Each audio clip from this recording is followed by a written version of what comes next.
It's one of the most recognisable buildings in the world.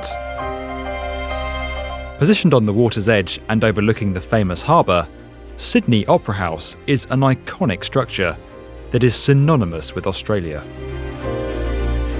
Though it now appears to float effortlessly on the water, this landmark building took some extreme engineering and over a decade of construction works to become a reality. This is the story of how Sydney Opera House was built.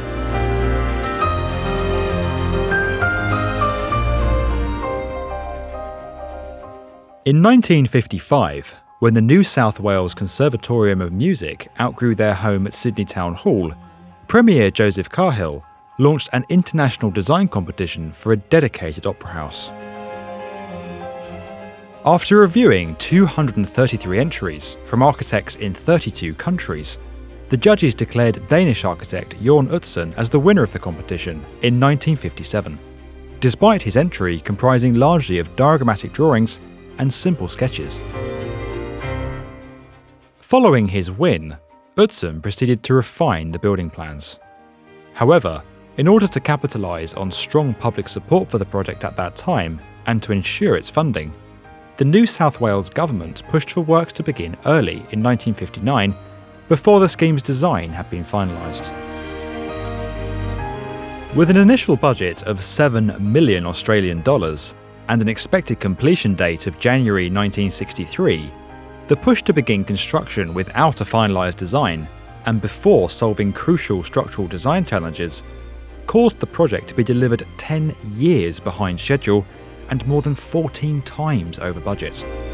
Its final cost was 102 million Australian dollars, which is equivalent to 927 million Australian dollars today.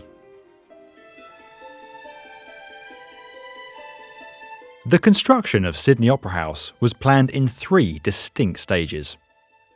The first would consist of the structure's podium, the second would see formation of the iconic outer shells, and the final stage would focus on internal fit-out of the concert halls and other open spaces. In March 1959, construction began on some 588 concrete piers to support the 1.8-hectare building.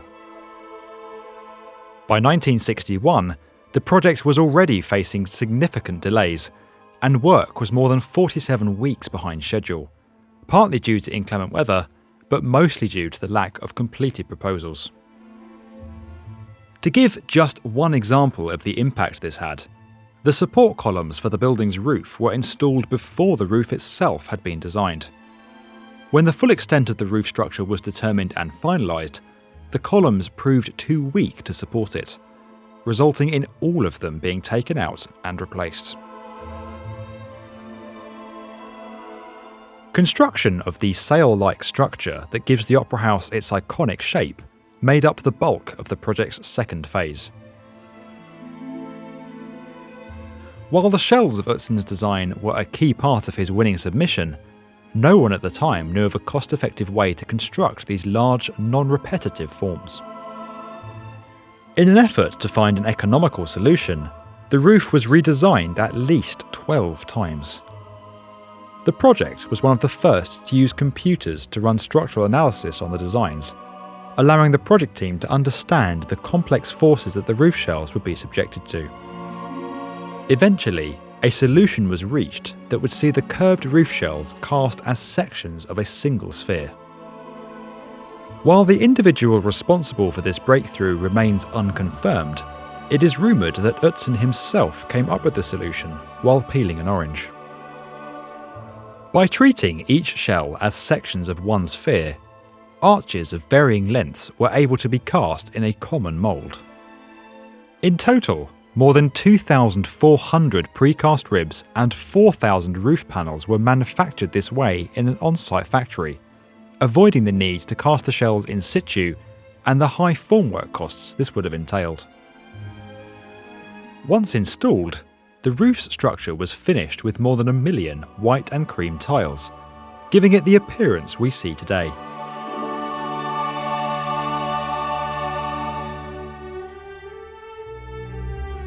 As works progressed, Utzon relocated his office to Sydney in 1963.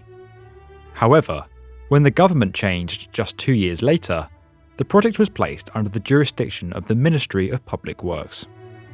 The new government had long been outspoken critics of the project, and tensions around its delivery steadily began to grow. Following several threats of resignation, Utzon finally left the project in February 1966, with more than 100,000 Australian dollars owed to him in unpaid fees. Despite public outrage and protests in Sydney demanding that he be reinstated as lead architect, Utzon left Australia, never to return or see his project completed. Departing before the internal fit-out began, several changes to Utzon's initial designs were undertaken.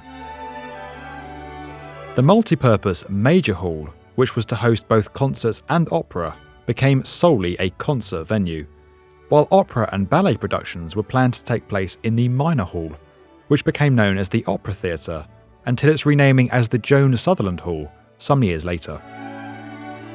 Utzon's original acoustic and seating proposals for the Major Hall were considered insufficient and led to a redesign which still caused acoustic problems for performers and orchestras on completion.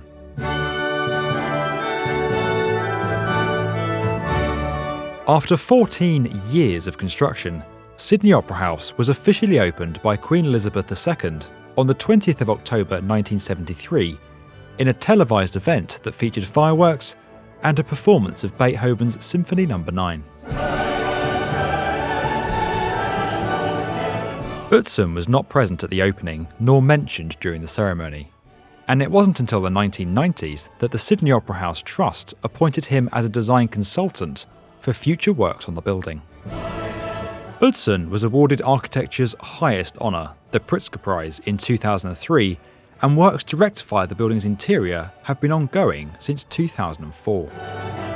Works on the Joan Sutherland Theatre began in 2017, and the concert hall will undergo renovation between 2020 and 2021.